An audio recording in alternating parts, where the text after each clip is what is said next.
So now I can see my punch marks quite clearly.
So I'm following the butcher with the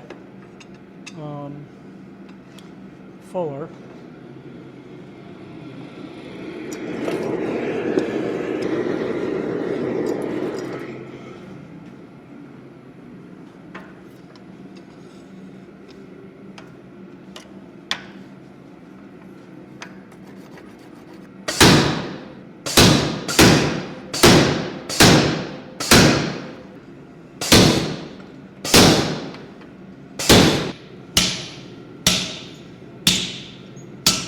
The exact distance between the lands and the center of the pole is really important.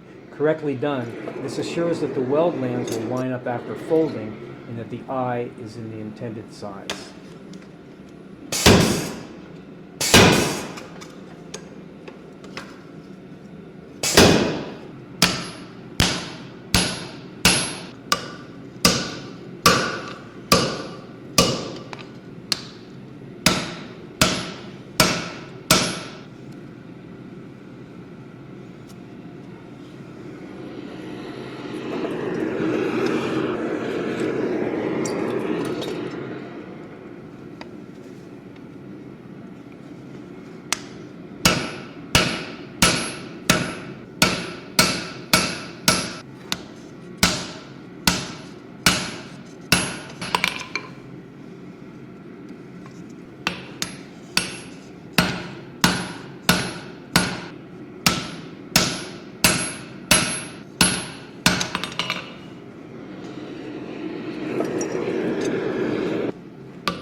There's a punch mark dead center on the underside of the pole. This doesn't move and serves as the reference point for all other measurements.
All right, that's going to do.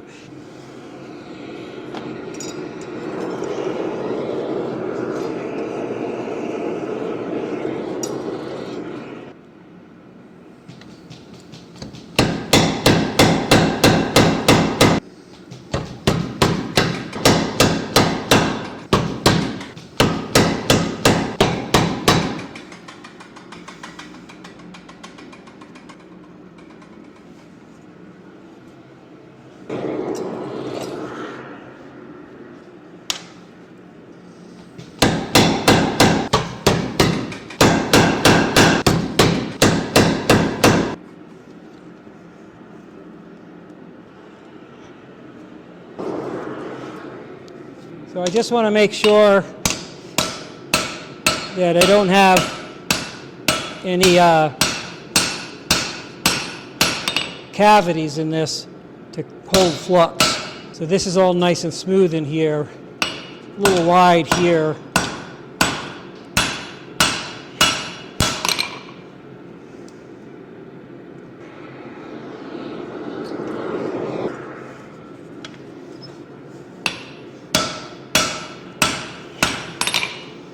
So this is our form, and this demonstrates a principle which I like to have in the design process for these tools, in that it's nice if things are beautiful as they unfold. Even though this doesn't look anything like an axe, it's looks more like a seagull than an axe. You want it really nice and straight and symmetrical.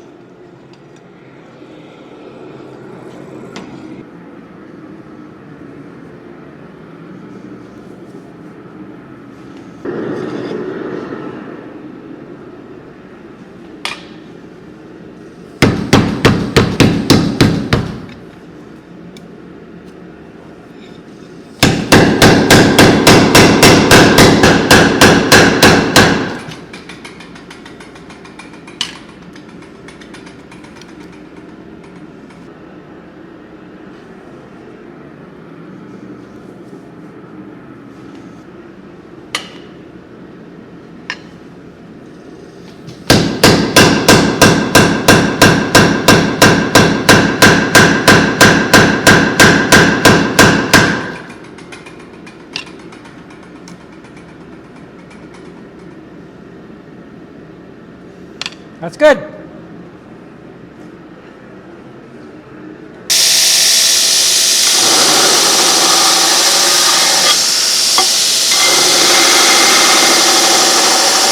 Just making it shiny.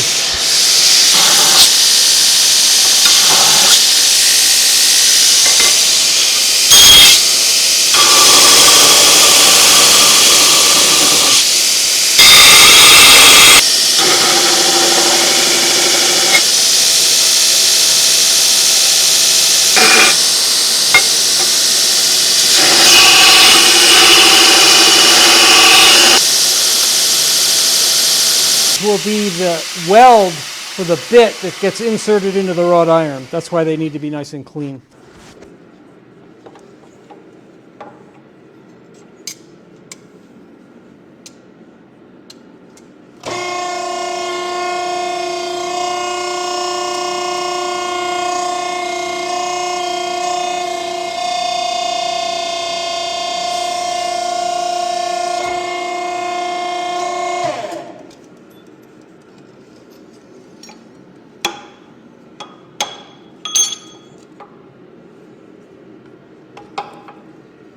good.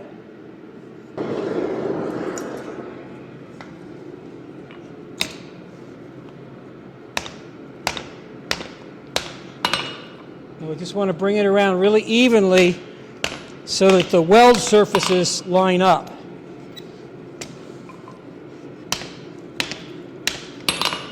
So you can see where I've got it now, and now I can put this in and hammer it over the drift.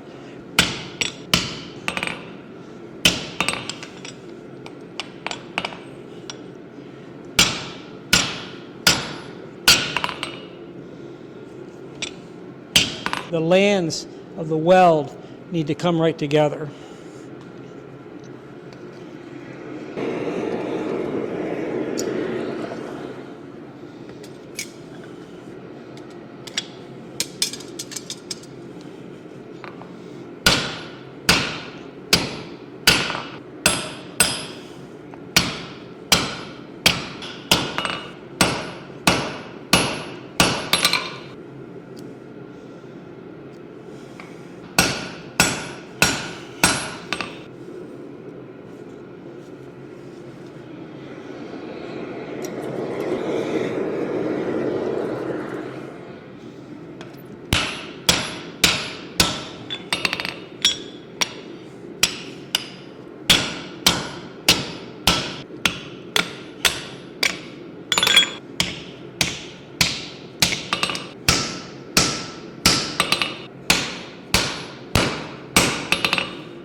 We're not really concerned about the crookedness of the eye. What we're concerned about is that coming together.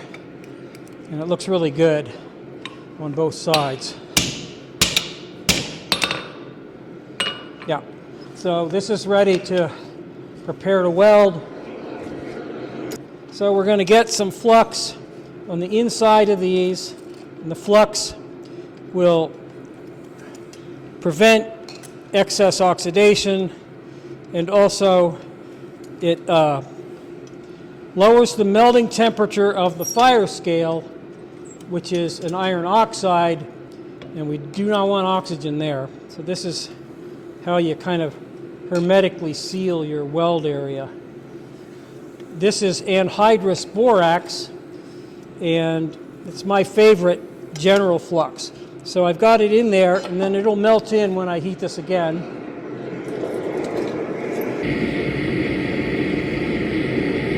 Hotter than I wanted to be, but we're going to be okay. It doesn't have a heavy scale on it. And this is going to melt the borax really nicely. This is the secret sauce. These are wrought iron filings. It's actually from the bandsaw of cutting this very material. And this gives you a little bit of bite. Forge welding is an act of physics and science and also of magic. And if you're doing something that's magic, you better use magic stuff. So here I've got my iron, got my steel, put it together.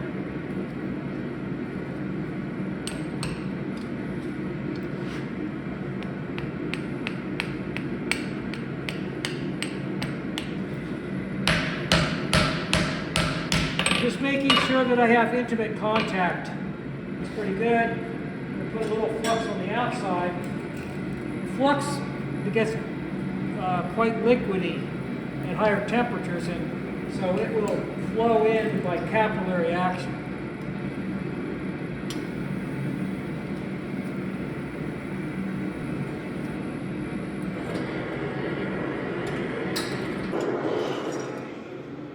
So now I'm just going to close it up on the actual piece.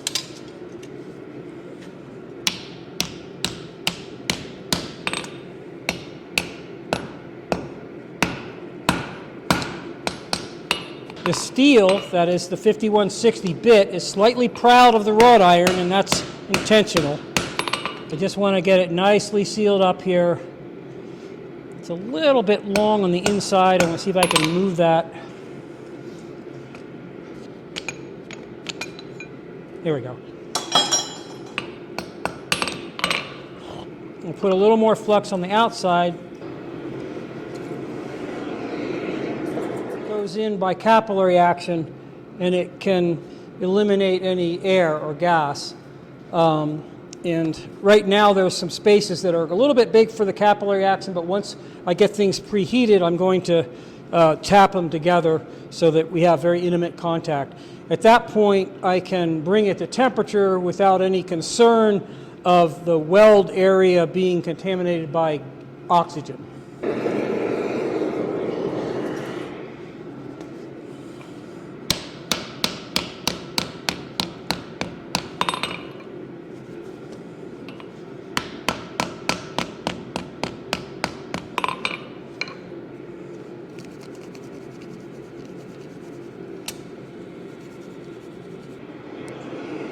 Borax, when it's hot, is basically slippery like grease. And so the iron filings give you little pointy pieces like sand in between them. And so anytime you hit it, even light taps like that, it tends to give you a mechanical connection. Because I've got a wedge inside of these two cheeks, if it was just borax, there is the possibility that when I hammer it, it squeezes it out like a banana peel, which is bad. But the iron filings will create little particles of weld before the whole thing is compacted, and I swear by it.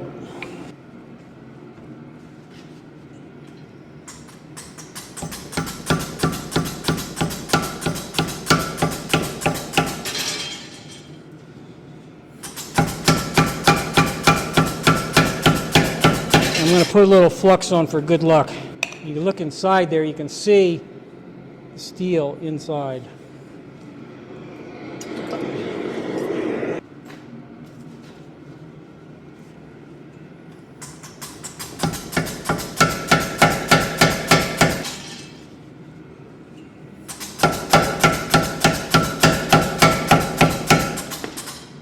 So you can see I'm welded. Now I'm going to go grind the steel so that it's coplanar with the iron.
So what I'm going to do now is I'm going to drift it so that the inside of the eye, if you were looking at the edge, the inside of the eye has a slight hourglass.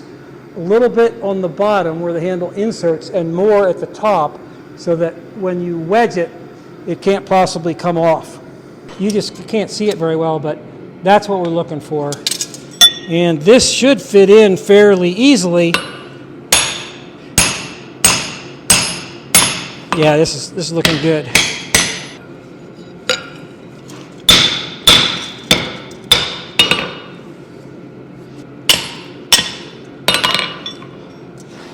I'll do it from the other side.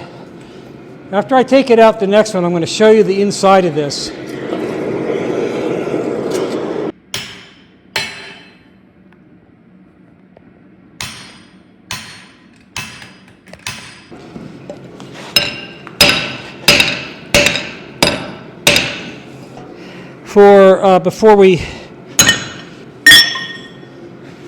forge out the blade. But let me show you what it looks like inside. I don't know if you can see, but it's very smooth. I'm actually going to go in one more time from this side.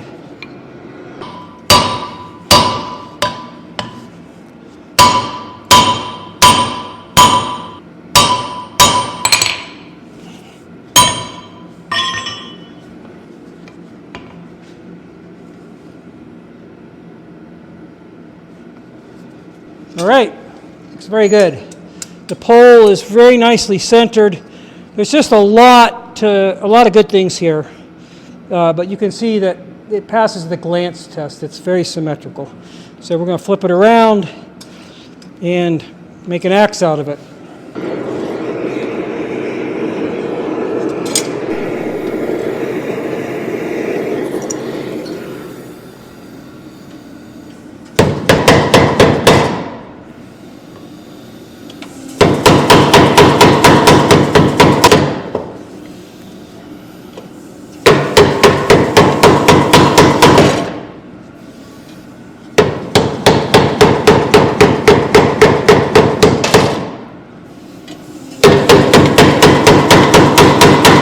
So I'm starting to get the axe shape.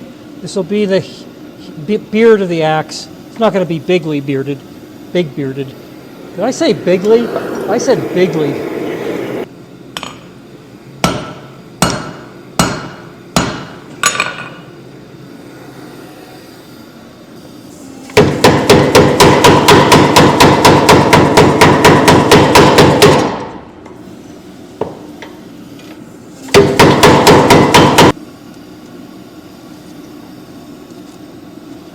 Looking good. Got plenty of material. Take a heat and go back to the anvil.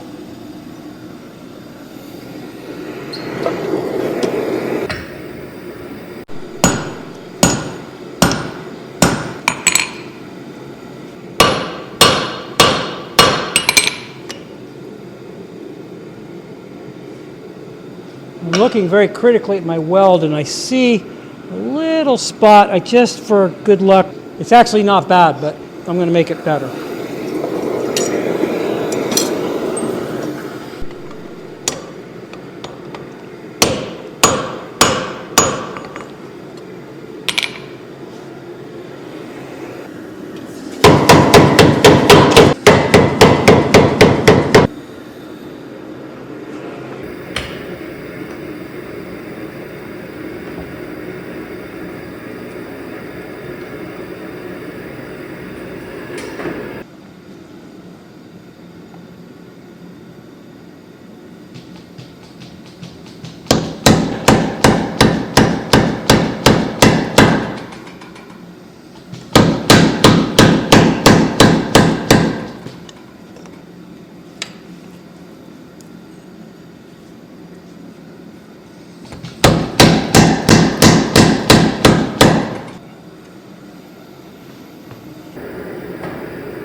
So this is essentially the handle, so you can check all your alignment on it.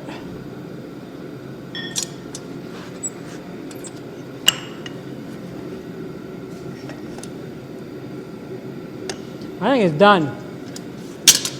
So the process after the forging was to remove the scale, which I'd use. I soak it in vinegar, I bead blast it, then I grind it roughly, actually pretty close to the finished form.